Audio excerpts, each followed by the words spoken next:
যদি আগামী নির্বাচনটি অবাধ এবং সুষ্ঠু না হয়, নিরপেক্ষ না হয়, তাহলে ক্রাইসিস কিন্তু শেষ হবে না, ক্রাইসিস আবার নতুন করে তৈরি হবে এবং এটা আরও গভীরতর হবে। আমরা এটা তাদেরকে স্পষ্ট বলেছি এবং আমরা আশঙ্কার কথা বলেছি। গত 1-2 সপ্তাহ ধরে বাংলাদেশে সরকার এবং আমাদের ল এনফোর্সিং অথরিটি যারা আছে, ইনক্লুডিং সেনাবাহিনী, যেভাবে একটি বিশেষ দলের প্রতি ঝুঁকে পড়েছে এবং প্রশাসন যেভাবে একটা দলের আনুগত্য দেখাচ্ছে, এতেই আশঙ্কা তৈরি হয়েছে যে আগামী নির্বাচনটি কি আবার পাতানো নির্বাচন হবে কিনা, অতীতের নির্বাচনগুলোর মতো। আমরা মনে করি এর ধরনের পাতানো নির্বাচন বাংলাদেশকে ধ্বংসের দিকে নিয়ে যাবে।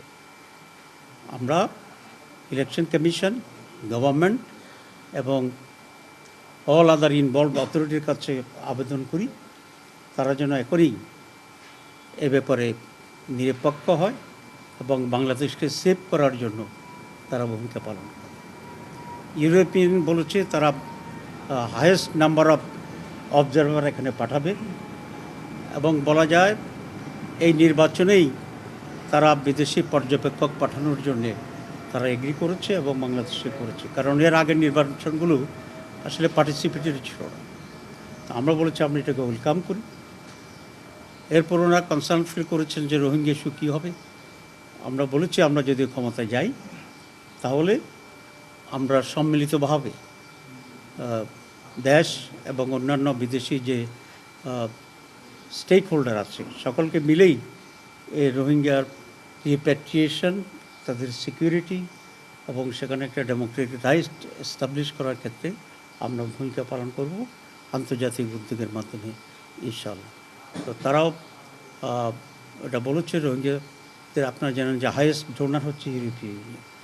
তারা বলেছে এক্ষেত্রে তারা অত্যন্ত অ্যাক্টিভলি এটার সলিউশনের জন্য তারা ভূমিকা পালন করবে এবং তারা এটা আশা করেছে যে বাংলাদেশ আগামী নির্বাচনটি সুষ্ঠু হবে। এবং জামাত ইসলামীর পক্ষ থেকে আমরা তাদেরকে আশ্বস্ত করেছি যে নির্বাচন সুষ্ঠু এবং অবাধ হওয়ার জন্যে যা কিছু করার প্রয়োজন জামাত ইসলামী সেটা করবে এবং সহযোগিতা করবে।